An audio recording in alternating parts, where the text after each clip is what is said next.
యాదాద్రి ఆలయ అధికారులతో ప్రభుత్వ whip Aleru MLA Beerla Ilaiah review సమావేశం నిర్వహించారు. ఈ సమావేశంలో ఆలయ అభివృద్ధిపై భక్తులకు అన్ని రకాల సౌకర్యాలు కల్పించాలని ఈ సమావేశంలో మాట్లాడారు. దర్శనం చేసుకొని బయటకు వచ్చేటువంటి భక్తులకు తాత్కాలిక షెడ్ నిర్మాణంతో పాటు వారు ప్రశాంతంగా ఉంటున్నారని, ఈ విషయం పట్ల ఆలయ అధికారులకు అభినందనలు తెలిపారు. అదేవిధంగా మరికొన్ని చోట్ల మూత్రశాలలు ఏర్పాటు చేయాలన్నారు. స్వాతి నక్షత్రం సందర్భంగా గిరి ప్రదక్షిణ చేసే వారికి రోడ్ల నిర్మాణం పూర్తి చేసి లైటింగ్ సౌకర్యం ఏర్పాటు చేయాలన్నారు.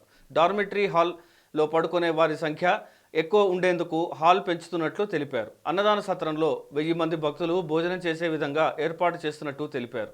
దాంతోపాటు కొండపైన ఆరోగ్య కేంద్రం ఏర్పాటు చేస్తున్నట్టు తెలిపారు. గూడూరు టోల్ గేట్ నుండి రాయగిరి కమాన్ వరకు సూచిక బోర్డులు ఏర్పాటు చేయాలని తెలిపారు.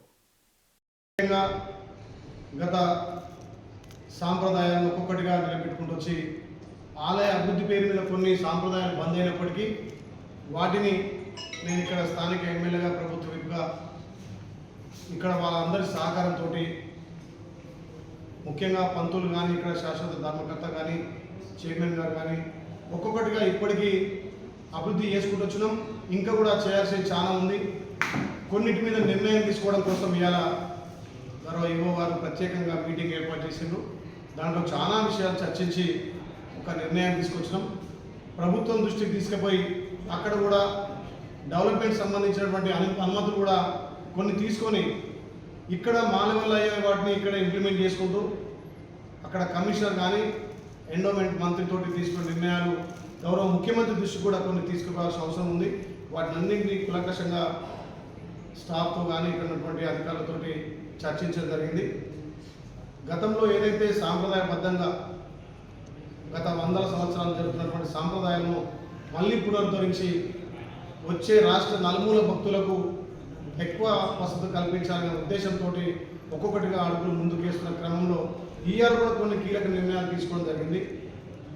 మొన్నటి వరకు ఏదైతే రాష్ట్ర నలుమూల వచ్చే భక్తులకు దర్శనానికి, స్వామివారి దర్శనం ఈజీగా కావడానికి కొన్ని వసతులు తీసుకొని క్యూ లైన్లో కూడా ఎప్పటికప్పుడు పరిశుభ్రంగా ఉంచడానికి కొంత స్టాఫ్ను కూడా పెంచి దర్శనం కూడా ఈజీగా సులభంగా గతంలో వచ్చే భక్తులకు ఇప్పుడు ఒక 4-5 ఇంతలుగా జనం పెరగడంతో, భక్తులు పెరగడంతో వాళ్ళకి అన్ని వసతులు కల్పించడంతో ఎండాకాలం వస్తే భక్తులు ఎండల్లో కాలు కాలుతో ఉడికేది, నడుచుకుంటూ ఉడికేది.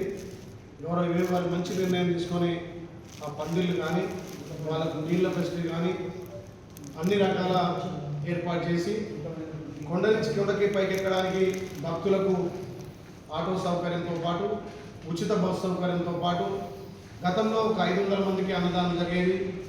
ఇలా ఈవో గారి చొరవతోటి ఇక్కడ ఉన్నటువంటి చైర్మన్ గారు కానీ ఒక 1000 మందికి ఉచిత అన్నదాన సౌకర్యం కల్పించడం. అదేవిధంగా భక్తులకు డార్మెంట్ హాల్లో కూడా సుమారు రోజుకు 1000 మంది నిద్రించే విధంగా వసతులు కల్పించడంతో పాటు గతంలో గుట్ట అభివృద్ధి పేరు మీద కొన్ని లాట్రిన్ బాత్రూమ్ లేకపోవడం భక్తులకు అసౌకర్యంగా ఉంటే వారు వచ్చిన తర్వాత వాటిని కూడా ఇంప్లిమెంట్ చేయడం జరిగింది. ఇప్పుడు కొత్తగా ఏదైతే రాష్ట్ర నలుమూలలు వచ్చే భక్తులకు దర్శనాలు ఈజీగా సులభతరంతో పాటు వాళ్ళకి ఫెసిలిటీ కల్పించుకుంటూ అదేవిధంగా డార్మెంట్ హాల్ ఇంకా ఎక్స్పెక్టెడ్ చేసి కింద శాశ్వతంగా ఉన్నటువంటి అన్నదాన సత్రంలో కొంత ఒక ₹1 కోటి మనం ఒక ఇన్వెస్ట్మెంట్ పెడితే సుమారు ఒక 4